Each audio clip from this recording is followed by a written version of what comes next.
Hi everyone, this is Rashmi Billas from Department of Commerce of your college, and today I will be taking your session on recruitment and selection. I'm sure you must be aware of what is HRM by now, but let's have a quick overview.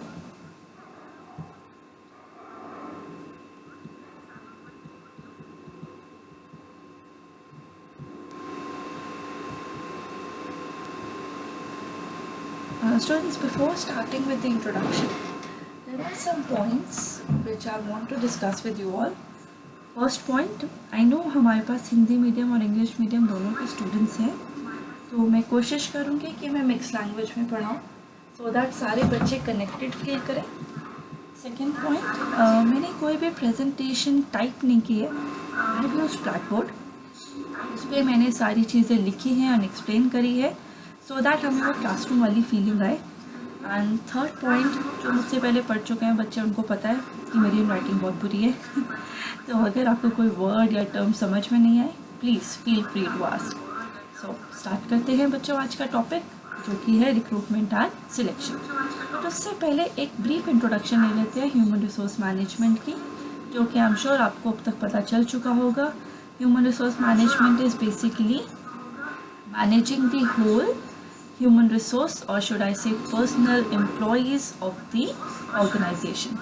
Just like management, human resource के process के 5 steps होते हैं. सबसे पहला planning, जिसमें हम decide करते हैं क्या करना है, कैसे करना है. Organising, in which we define authority, responsibility, accountability. Then come staffing. Staffing में we put the right man at the right job. Directing में we give instructions, communication, leadership, directions.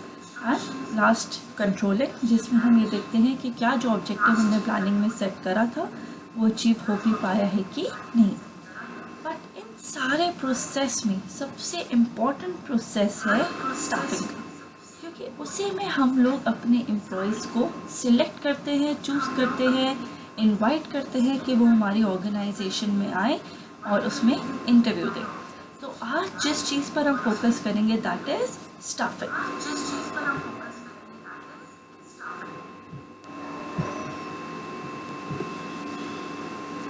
So staffing is the process of filling the post which is there in the organization with the appropriate qualified employee.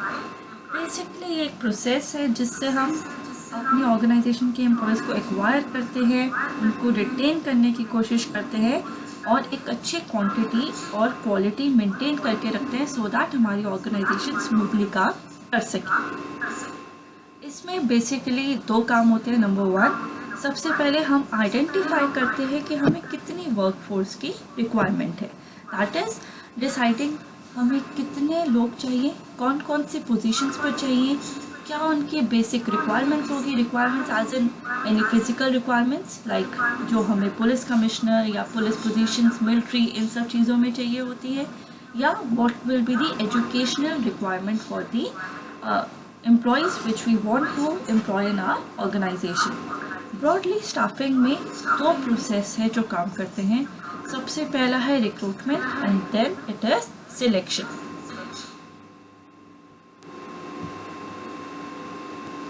So let's start with recruitment. As you can see 3 points पर मैंने focus करा है. First is it is a positive process. How it is positive? क्योंकि recruitment का मतलब ही यही है जिसमें हम सर्च करते हैं, मोटिवेट करते हैं, इन्फ्लुएंस करते हैं कि सारे एलिजिबल कैंडिडेट्स अप्लाई करें एक पर्टिकुलर पोजीशन के लिए for the employment in the organisation. तो it gives hope to the people. Second, meeting the man power needs. जो भी ऑर्गेनाइजेशन को एम्प्लॉयज़ की ज़रूरत है, जितनी मैन पावर की ज़रूरत है, उसको पूरा करने में रिक्रूटमेंट हेल्प करती है because it links the employees with the job seekers. Third, influence applicant. As we have discussed earlier, कि रिक्रूटमेंट एक प्रोसेस है जिसमें हम लोग इन्फ्लुएंस करते हैं, मोटिवेट करते हैं, अट्रैक्ट करते हैं एलिजिबल कैंडिडेट्स को कि वो आए और हमारी ऑर्गेनाइजेशन में जॉब के लिए अप्लाई करें. And last one is creates a talent pool. Even though जितने भी लोग अप्लाई करते हैं सबको शायद जॉब ना मिले, but we have a data of talented people with us जिनको हम बाद में यूज़ कर सकते हैं. This is the first step of any employment process. सबसे पहले हम लोग एप्लीकेशन इनवाइट करते हैं और उसमें जितने भी लोग एलिजिबल होते हैं, फॉर एग्ज़ाम्पल टीचिंग का एग्ज़ाम्पल ले लेते हैं, उसमें basic minimum requirement is net qualified. अगर आप नेट क्वालिफाइड हैं तो आप किसी भी परमानेंट पोस्ट के लिए अप्लाई कर सकते हैं। तो everybody who is eligible feels motivated if any permanent post is advertised।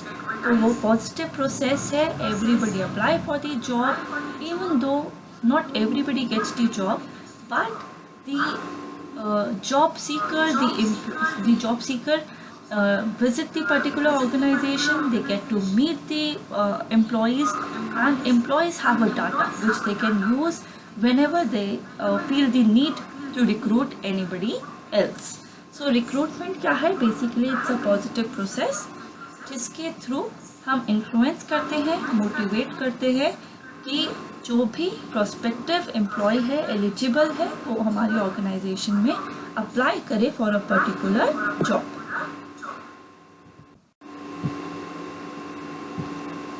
अब बात आई रिक्रूटमेंट हम लोग कर कैसे सकते हैं, हम कैसे जॉब सीकर्स को मिलवा सकते हैं एक पर्टिकुलर एम्प्लॉय से।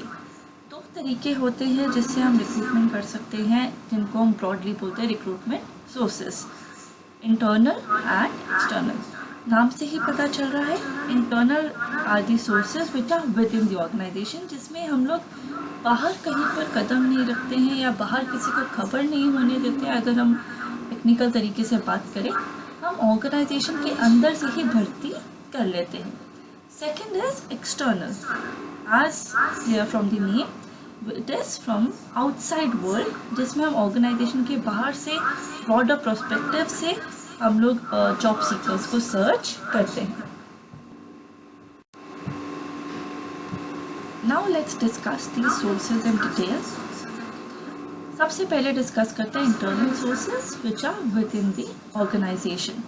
सबसे कॉमन सोर्स है रिक्रूटमेंट का प्रमोशन। प्रमोशन नाम से ही पता चलता है आगे बढ़ाना, टू प्रमोट। इसमें हम जो हमारे एग्जिस्टिंग एम्प्लॉयज होते हैं उनको उससे better higher position, feed in terms of responsibility और इन टर्म्स ऑफ सैलरी, जब हम उनको एक हायर पोजीशन में टू मोटिवेट देम और to give them reward for their good services, और if they are completed their minimum requirement of getting promotion, जब हम उनको एक अच्छी पोजीशन पर आगे बढ़ा देते हैं तो वो पोजीशन ऑटोमेटिकली फिल हो जाती है। दूसरा है ट्रांसफ़र। ट्रांसफ़र क्या होता है? Movement of employee from one particular work place to another. It could be within the organisation, like from one department to another, कि अभी वो मार्केटिंग डिपार्टमेंट में एक पर्टिकुलर एम्प्लॉय, फिर हमने उसको फाइनेंस में ट्रांसफ़र कर दिया, ऐसा भी हो सकता है। या सेम पोजीशन पे रखते हुए हमने उसको अपने बॉम्बे वाले ऑफिस से कहाँ पर शिफ्ट कर दिया? दिल्ली वाले, फिर दिल्ली से बैंगलोर। दैट इज़ ट्रांसफ़र, कि जहाँ पर भी जगह वेकेंट है, हमने इंस्टेड ऑफ गोइंग आउटसाइड अपनी ही ऑर्गेनाइजेशन में देखा कि कौन सा ऐसा कैंडिडेट है जो एलिजिबल है उस पर्टिकुलर पोजीशन के लिए, और हमने उसको एक जगह से दूसरी जगह शिफ्ट कर दिया। That is transfer. Promotion necessarily means increasing the amount of authority, powers, designation. Transfer may or may not be the same. Transfer में positions 90% change नहीं होती है, same position पर सिर्फ geographical location change होती है, और promotion में हम लोग उसको एक अच्छी डेजिग्नेशन पर प्रमोट कर देते हैं।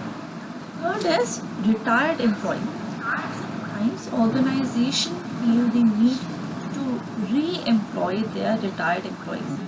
मे बी अब तक उनको कोई एलिजिबल कैंडिडेट नहीं मिला, या वो जो रिटायर्ड एम्प्लॉय था वो बहुत ही ज़्यादा एफिशिएंट था और उसकी वजह से ऑर्गेनाइजेशन को एक अच्छी गुडविल मिली हुई थी, उसकी वजह से ऑर्गेनाइजेशन को अच्छी क्लाइंटेज मिली हुई थी। तो कुछ भी रीज़न हो सकता है जिसकी वजह से ऑर्गेनाइजेशन अपने पुराने एम्प्लॉयज़ को भी दोबारा से री एम्प्लॉय कर सकती है, जो कि हरियाणा सरकार ने करा है।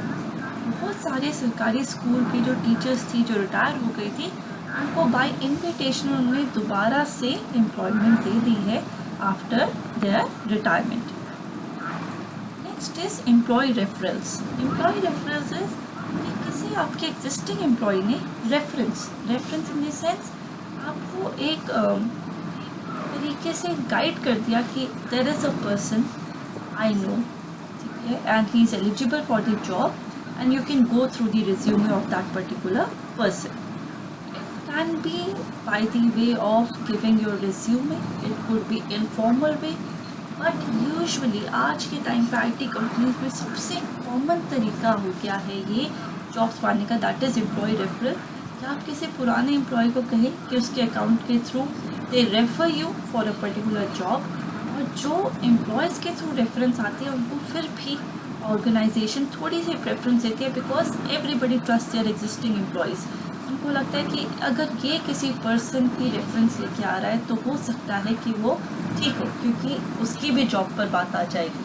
तो एम्प्लॉय रेफरल क्या हो गया कि एग्जिस्टिंग एम्प्लॉय ने किसी एलिजिबल कैंडिडेट के बारे में ऑर्गेनाइजेशन को information they the through resume या कोई जो भी उनका चैनल है उसके थ्रू, और उस पर्टिकुलर पर्सन को फिर हमने इन्वाइट कर लिया कि आप आके हमारी कंपनी में जॉब कर सकते हैं। एंड लास्ट इज डिपेंडेंट और डिसीज्ड एम्प्लॉयज़। यूजुअली सरकारी नौकरियों में बहुत होता है ये कि अगर किसी एम्प्लॉय की during the tenure of service death हो जाए तो जो उसका लीगल रिप्रेजेंटेटिव होता है, बेटा हो बेटी हो, एनीबडी जो उसका डिपेंडेंट होता है, उसको वो पर्टिकुलर जॉब दे दी जाती है। बहुत कॉमनली ये चीज़ें गवर्नमेंट में होने लग गई है। पुलिस में अभी होना बंद हो गया है, पहले सबसे कॉमनली ये पुलिस डिपार्टमेंट में होता था कि अगर किसी की during the service tenure death हो जाए तो उसके डिपेंडेंट पर्सन को वही पर्टिकुलर पोस्ट पर जॉब मिल जाती है। आई एम श्योर सबको क्लियर हो गया होगा इंटरनल सोर्सेस प्रमोशन, जिसमें हम क्या करते हैं, we increase the position authority and mostly salary as well. Transfer में position hardly changes, geographical position changes. Retired employees उनको री एम्प्लॉय कर देना, जो आपके ऑर्गेनाइजेशन के पुराने एम्प्लॉयज़ जो रिटायर हो गए हैं। एम्प्लॉय रेफरेंस, किसी एग्जिस्टिंग एम्प्लॉय ने आपको कोई सी भी पर्टिकुलर एलिजिबल कैंडिडेट की रेफरेंस दे दी, इंफॉर्मेशन दे दी। डिपेंडेंट ऑफ डिसीज्ड एम्प्लॉय, अगर कोई आपका employee during the service tenure मर जाता है तो उसका जो भी डिपेंडेंट लीगल रिप्रेजेंटेटिव होगा हम उसको वो जॉब दे दें।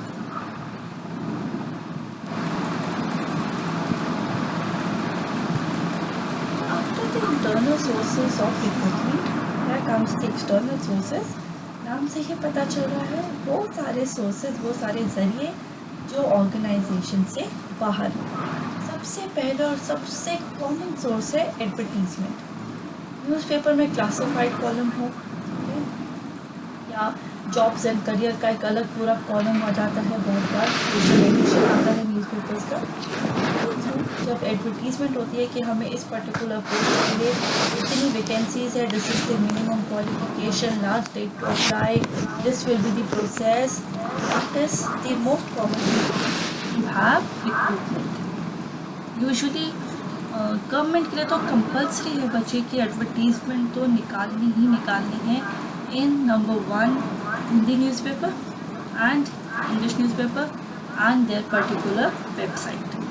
Advertisement is the first and the common step for any government recruitment process. Second, campus recruitment. जो फाइनल ईयर के स्टूडेंट्स हैं वो तो इस प्रोसेस से गो थ्रू भी हो चुके हैं, and first and second year के स्टूडेंट्स ने ये प्रोसेस देखा होगा कि कॉलेज में बहुत सारी कंपनीज आती हैं इंटरव्यूज़ लेने, वो होता है कैंपस रिक्रूटमेंट। जब कोई भी पर्टिकुलर कंपनी किसी एजुकेशन इंस्टीट्यूट में आती है, एलिजिबल कैंडिडेट्स को इनवाइट करती है कि वो एक पर्टिकुलर पोजीशन के लिए इंटरव्यू दे। Then comes employment exchange. I am sure बहुत बच्चों को इस बारे में पता होगा। सरकारी दफ्तर है ये, जिसमें हम अपना रिज्यूमे, अपना डाटा सबमिट करते हैं, अपनी एजुकेशन की सारी डिटेल देते हैं और उस हिसाब से वो आपको इन्फॉर्मेशन प्रोवाइड करते हैं कि इस पर्टिकुलर जगह पर वैकेंसी है, आप चाहें तो जाके उसमें अप्लाई कर सकते हैं। Next come agencies. देखिए जो बड़ी बड़ी कंपनीज है, they do not have that much of time to go visit some campus for the recruitment, तो वो लोग क्या करते हैं, थर्ड पार्टी को हायर कर लेते हैं कि आप हमारे बिहाफ पर एलिजिबल कैंडिडेट्स को ढूंढिए और उनके इंटरव्यूज़ लें और हमारे लिए उनको सिलेक्ट करके लाएं. That is agencies. Agencies are basically third parties. हो सकता है कि वो ऑर्गेनाइजेशन का ही ब्रांच हो या उन्होंने इंडिपेंडेंट पार्टी को अपना कॉन्ट्रैक्ट दे दिया हो और वो कंपनी के बिहाफ पर रिक्रूटमेंट का प्रोसेस करते हैं. Then come social media. आजकल तो Facebook, LinkedIn is the most common social networking site जिसके थ्रू जॉब्स मिलती हैं. इंस्टाग्राम, वर्क फ्रॉम होम, ऐसी जॉब्स सोशल मीडिया पर भी बहुत ईजीली एडवर्टाइज होती है और आप उसके थ्रू जॉब्स के लिए अप्लाई कर सकते हैं. तो आज के टाइम पे सोशल मीडिया भी एक बहुत कॉमन सोर्स है जिसके थ्रू कंपनीज जो है एलिजिबल कैंडिडेट्स को इनवाइट करती है और एक सबसे प्रोफेशनल सोशल मीडिया नेटवर्क है LinkedIn. And I would request सबका उस पर अकाउंट होना चाहिए.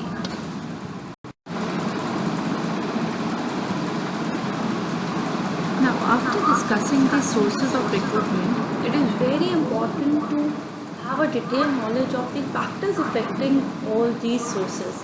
That is, factor affecting the whole process of recruitment. ऐसी कौन कौन सी दिक्कतें हैं जो रुकावट बन जाती है एक अच्छा रिक्रूटमेंट प्रोसेस को कंप्लीट होने में.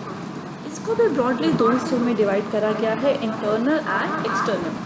वही सेम इंटरनल फैक्टर्स वो होंगे जो ऑर्गेनाइजेशन के कंट्रोल में होंगे because of organisation rules, regulation, policies होंगे and this could be controlled in so many ways by the organisation.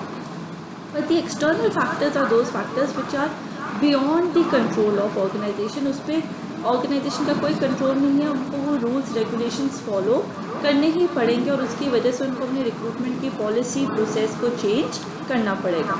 सबसे पहले हम डिस्कस करेंगे इंटरनल फैक्टर्स.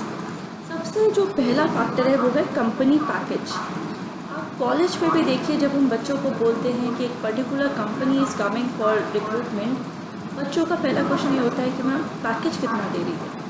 तो yes, as a job seeker मेरी पहली प्रेफरेंस यही होती है कि how much money I am getting.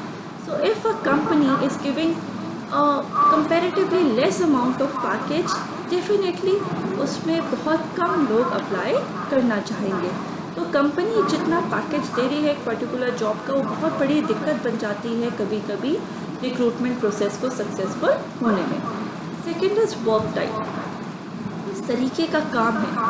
देखिए, अब आप मिलिट्री का एग्जांपल लीजिए, बहुत सारे पर्क्स है, बेनिफिट्स है, रिस्पेक्ट है, but work type is dangerous. हमें डर लगता है क्योंकि सिक्योरिटी नहीं है लाइफ की, कभी भी कुछ भी आपके साथ हो सकता है. तो ज़रूरी नहीं है सिर्फ पैकेज है जो एक फैक्टर को इम्पैक्ट करता है. किस तरीके का काम है उससे भी बहुत ज़्यादा एक जॉब सीकर डिसाइड करता है कि मुझे ये जॉब करनी है कि नहीं. Third is cost. देखिए, रिक्रूटमेंट प्रोसेस फ्री में तो होता नहीं है.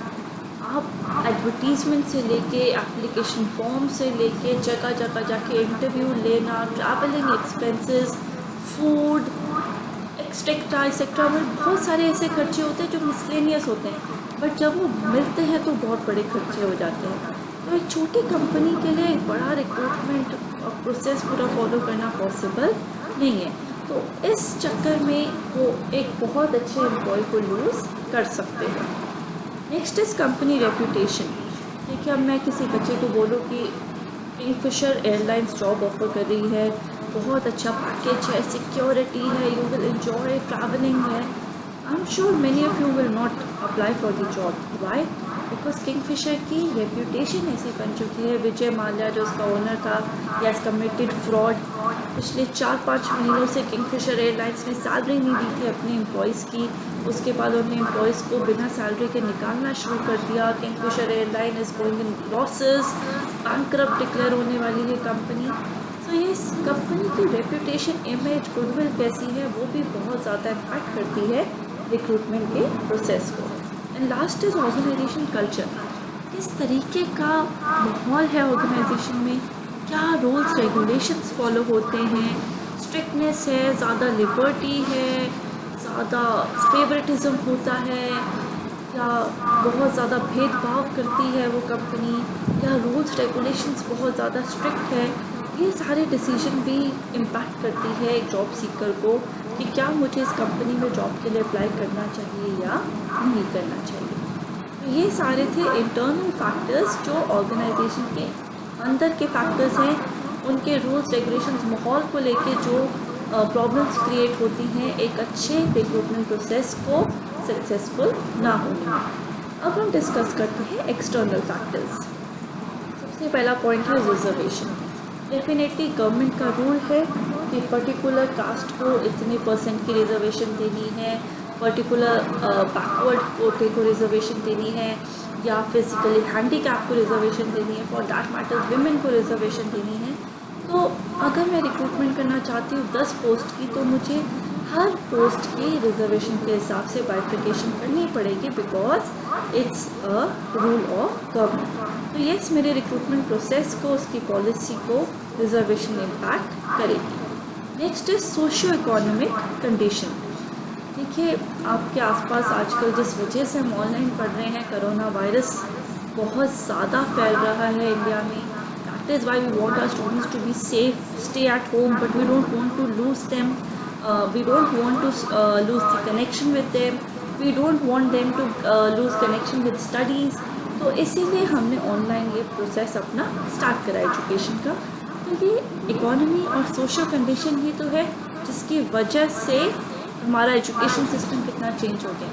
सिमिलरली, अगर किसी कंपनी ने अभी रिक्रूटमेंट करनी है, वो भी personal interview face to face नहीं ले सकता, कि the company has to choose either Skype interviews, video calls, WhatsApp video call, इस तरीके के मेजर्स उनको यूज़ करने पड़ेंगे अपनी रिक्रूटमेंट प्रोसेस को फॉलो करने में। तो येस, हमारी सोसाइटी, इकोनॉमी, इन्वायरमेंट में क्या कंडीशन चल रही है, इसका भी बहुत ज़्यादा इम्पैक्ट आता है हमारे रिक्रूटमेंट प्रोसेस में।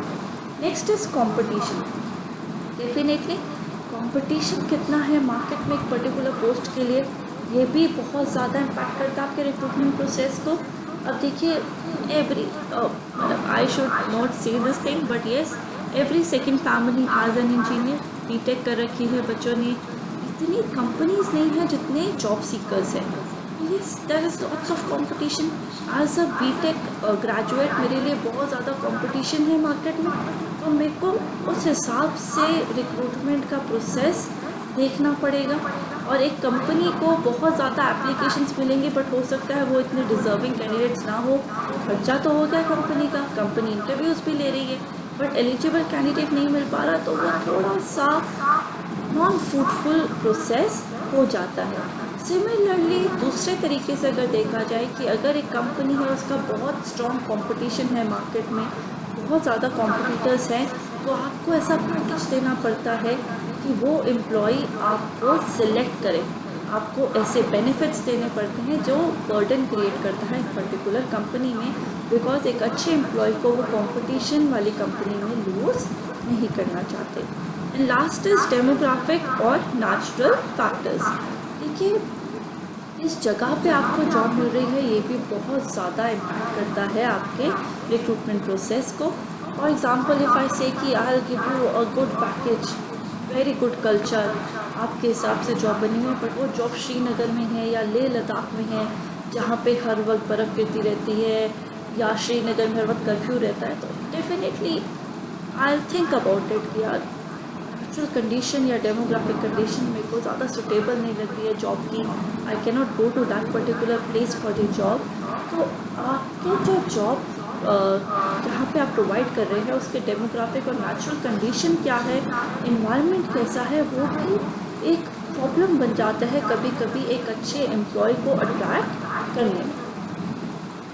तो I hope it is clear internal and external problems जो क्रिएट होती हैं एक अच्छे रिक्रूटमेंट प्रोसेस को कंप्लीट करने में।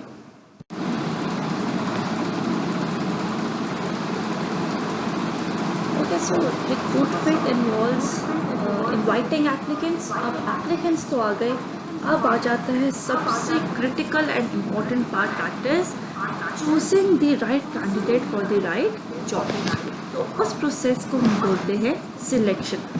Selection is the most important function for human resource management because it ensures that organization has the right number, right type of people at the right time and on the right position.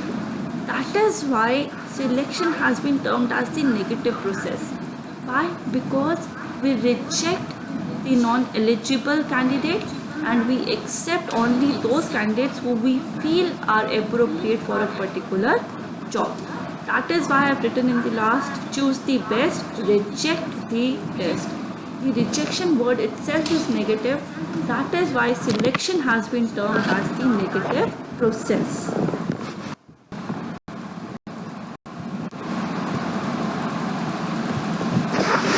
अब हम basically दो terms सुन चुके हैं, सबसे पहले recruitment और दूसरी selection.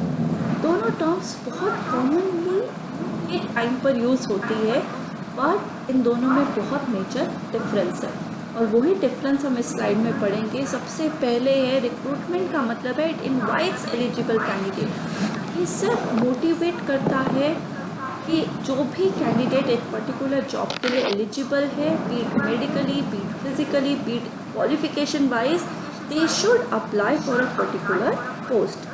But selection is the process जो कि चूज़ करता है एक सही कैंडिडेट को जो कि company feel is fit for a particular job.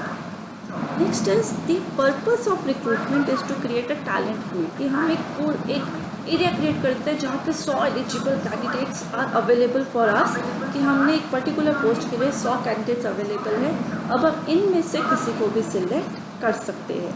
But selection का पर्पस है कि get the best man for the job. Talented हर कोई हो सकता है, बट कंपनी के हिसाब से जो उनको बेस्ट लगेगा उसको चूज करना है selection. And we have discussed recruitment is a positive process, उसकी नेचर पॉजिटिव है because it gives hope, it invites people कि सारे एलिजिबल लोग उस जॉब के लिए अप्लाई करें, उनको लगता है हमें जॉब मिल सकती है। But selection is the process जो रिजेक्ट कर देता है मैक्सिमम लोगों को, सिर्फ बेस्ट फ्यू कैंडिडेट्स को सिलेक्शन मिलती है, इसीलिए उसको नेगेटिव प्रोसेस काउंट करा जाता है। सीक्वेंस अब तक हमें समझ में आ चुका है कि सबसे पहले रिक्रूटमेंट होता है जिसमें लोग अप्लाई करते हैं जॉब के लिए, उसके बाद सिलेक्शन का प्रोसेस इसको फॉलो करता है।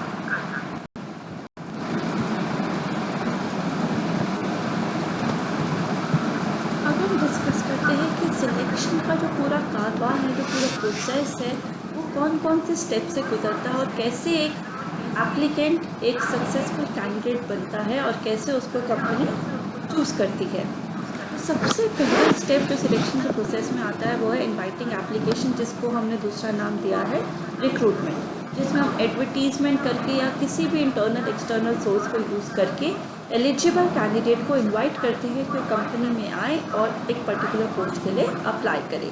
उसके बाद वो एप्लीकेशन हमें रिसीव होती है कंपनी में थ्रू ईमेल्स और बाय पोस्ट, किसी भी तरीके से।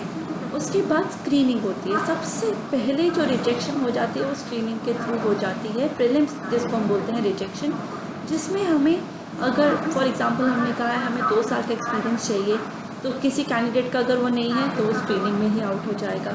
हमें जो है बीकॉम विद ऑनर्स चाहिए, तो अगर कोई बीकॉम ऑनर्स वाला स्टूडेंट नहीं है हम उसको वहीं पर स्क्रीन आउट कर देते हैं। तो screening is the prelim elimination round. जो कैंडिडेट स्क्रीनिंग प्रोसेस को क्लियर कर लेता है उसके बाद होते हैं उसके employment test. Test in this sense बहुत सारे तरीके के टेस्ट होते हैं जो एम्प्लॉयमेंट के एप्टीट्यूड, नॉलेज, स्किल्स, उसके अचीवमेंट्स, उसके पर्सनालिटी को जज करने के लिए एक कंपनी रख सकती है, जिसमें बहुत सारे टेस्ट है। जैसे सबसे पहला है इंटेलिजेंस टेस्ट। इसमें कंपनी जज करती है कि एक पर्टिकुलर पर्सन में इंस्ट्रक्शंस फॉलो करने की और उसको जज करने की, क्विक डिसीजन लेने की नॉलेज है या नहीं। दूसरा होता है एप्टीट्यूड टेस्ट, जो बहुत बच्चे दे चुके होंगे कैट मैट बैंकिंग की तैयारी में, जिसमें हम critical thinking, analytical skills, mathematical skills एक पर्टिकुलर एम्प्लॉय की चेक करते हैं। अचीवमेंट टेस्ट होता है जिसमें हम ये चेक करते हैं कि क्या जो भी एक पर्टिकुलर एम्प्लॉय ने अपने रिज्यूमे में मेंशन करा हुआ है, क्या वो सच है भी या नहीं. We ask the particular employee the related questions to the achievement he or she has mentioned in the resume to test कि एक्चुअली में जो उसने क्लेम करा है वो सच है या नहीं. फिर होता है पर्सनालिटी टेस्ट, जिसमें हम लोग एक पर्टिकुलर पर्सन का एटीट्यूड, इमोशनल बैलेंस, उसका सेल्फ कॉन्फिडेंस, उसका मोटिवेशन लेवल, इन सब चीज़ों को टेस्ट करते हैं. जो भी कैंडिडेट एक पैरामीटर को पार कर जाता है वो फिर पहुंचता है नेक्स्ट राउंड में, जो कि है interview round. Interview has many stages, जिसमें एक रैंडम नॉन फॉर्मल क्वेश्चंस भी हो सकते हैं, जिसमें सबसे कॉमन होता है introduce yourself, tell me about your family, या स्ट्रक्चर्ड क्वेश्चंस भी हो सकते हैं जिसमें जॉब रिलेटेड टेक्निकल क्वेश्चंस पूछे जाते हैं. बहुत बार कॉल सेंटर्स के इंटरव्यूज़ में मोस्टली ऐसा होता है कि सिचुएशनल इंटरव्यू होता है कि they give you a situation, you have to deal with that, कि आप प्रैक्टिकली इसको कैसे डील करेंगे. हम वैसे एक सिचुएशन क्रिएट कर देते हैं और जो इंटरव्यू देने आता है कैंडिडेट, उसको सिचुएशन में रहकर पूरे इंटरव्यू में सॉल्व करना पड़ता है. एक होता है stress interviews. I am sure आप लोग रोडीज़ वगैरह देखते होंगे. मेरे को लगता है उसका जो ऑडिशन राउंड होता है that should be included in stress interview. Unnecessary stress create कर देना कि एक के बाद एक क्वेश्चन पूछ रहा है, क्वेश्चन कंप्लीट नहीं करने दे रहे हैं, या बड़े टेक्निकल क्वेश्चंस पूछे जा रहे हैं, या डाउटफुल शक्ल लेके बैठे हैं कि सही जवाब भी दे रहा है तो भी the interviewer is making strict faces, तो that is stress interview. Just want to see कि एक stressful situation में जो कैंडिडेट है क्या वो अपना काम मेंटेन कर सकता है कि नहीं. तो जो कैंडिडेट इस इंटरव्यू को क्लियर कर जाता है स्टेज को, उसके बाद उनकी रेफरेंसेस चेक होती है. रेफरेंसेस इन द सेंस कि अगर उसने किसी कंपनी में पहले जॉब करी है तो उनसे पूछा जाता है कोई क्रिमिनल रिकॉर्ड तो नहीं है, या किस वजह say that particular person is leaving the job. ये सब चीज़ें चेक करी जाती है. फिर मेडिकल चेक होता है. बहुत सारी सिलेक्शंस में तो ये कंपलसरी होता है, स्पेशली पुलिस फोर्सेस, डिफेंस, कि इनमें मेडिकल टेस्ट होगा ही होगा. बाकी कई कंपनीज मेडिकल टेस्ट फॉर्मेलिटी के लिए करवाती है या इसलिए करवाती हैं कि अगर कोई इंश्योरेंस पॉलिसीज़ उन्होंने लेनी हो अपने एम्प्लॉयज़ की तो they must have all the knowledge of their medical background. जो कैंडिडेट ये सारी स्टेजेस को क्लियर कर जाता है, that candidate is finally select. That is the best man for the job which company feels fit to the particular description or job profile.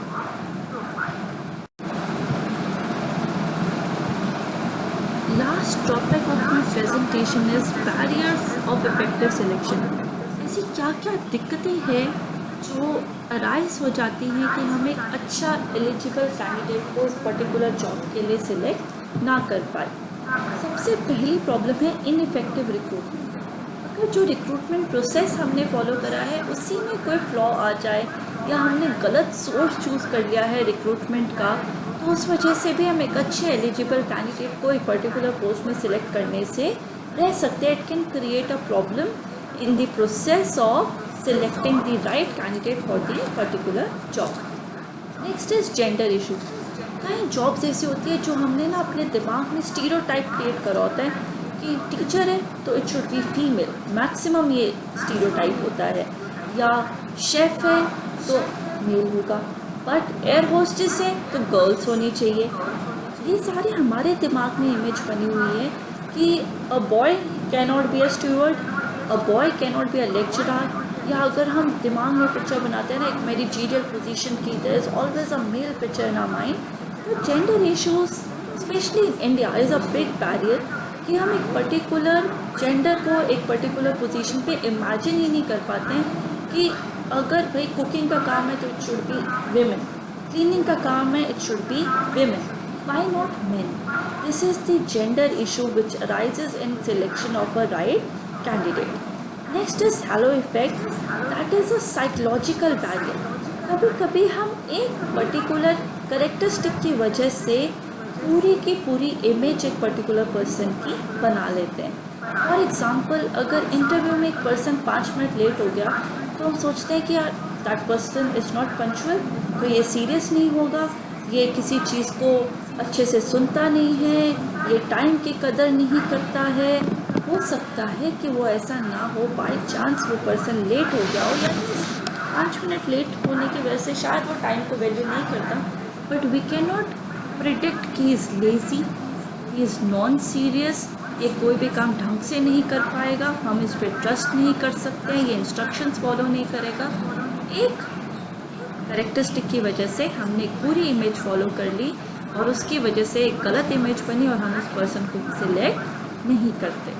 Next इस quota system, ये हम रिक्रूटमेंट में भी पढ़ चुके हैं कि रिजर्वेशन की वजह से भी बहुत बार ऐसा होता है कि जो एलिजिबल कैंडिडेट्स होते हैं, जो करेक्ट कैंडिडेट्स होते हैं, बट वो एक पर्टिकुलर कैटेगरी को बिलोंग करते हैं और उस कैटेगरी में वो वैकेंसी फिल हो जाती है, इसलिए वो लोग एक पर्टिकुलर जॉब को नहीं अचीव कर पाते। Next is perception. Perception is the image we form in our mind by what we see, hear or what we are aware of our environment. जो दिखता है वैसे हम इमेज बना लेते हैं। फॉर एग्जांपल अगर इंटरव्यू देने कोई बच्चा है, उसके रेड हेयर है, स्पाइक्स कर रखी है, उसने कानों में इयररिंग्स पहन रखे हैं, तो हम कहेंगे भाई फुकरा है, इसको तो ये जॉब हम नहीं दे सकते। जबकि हो सकता है कि वो इतना सीरियस बच्चा हो, उसको बहुत ज़्यादा नॉलेज हो सकता है, यूनिवर्सिटी का टॉपर हो, but what we saw we made an image and ultimately वो गलत इमेज फॉर्म हुई और हमने उसको जॉब पर नहीं रखा। Next is cost and time. ये बात हम रिक्रूटमेंट में भी कर चुके हैं। देखिए, selection process is very costly process and time consuming, और छोटी छोटी ऑर्गेनाइजेशंस के पास ना इतने रिसोर्सेज हैं, ना इतना टाइम है, तो ये भी एक बहुत बड़ी प्रॉब्लम क्रिएट कर देता है कि हम एक अच्छे कैंडिडेट को जॉब नहीं प्रोवाइड कर सकते। And last is age issue. बहुत सारी जॉब्स ऐसी है जिसमें एज लिमिट्स होती हैं, गवर्नमेंट जॉब्स हो या प्राइवेट जॉब्स ही हो, जिनमें एक एज की लिमिट होती है कि मिनिमम 35 ईयर्स के पर्सन अप्लाई कर सकते हैं या मैक्सिमम 40 ईयर्स के पर्सन अप्लाई कर सकते हैं। तो अगर कोई पर्टिकुलर पर्सन बेशक जितना मर्जी क्वालिफाइड हो, जितना मर्जी डिज़र्विंग हो, अगर वो एज लिमिट को पार कर गया है तो वो एक अच्छी कंपनी में जॉब करने से रह सकता है। तो एज इशू भी बहुत बड़ा बैरियर हो जाता है सिलेक्शन के प्रोसेस में। So students, this was all about recruitment and selection. I hope you found the lesson interesting और सब समझ में आया हो। अगर ना समझ आया तो प्लीज़ आप अपने डाउट्स मुझसे पूछ सकते हैं। Feel free to ask me anything from any slide, be it out of the presentation as well. I'm here to help you out. I hope I made it interesting for you all and you understood each and everything. Hope to stay in touch. All the best, students.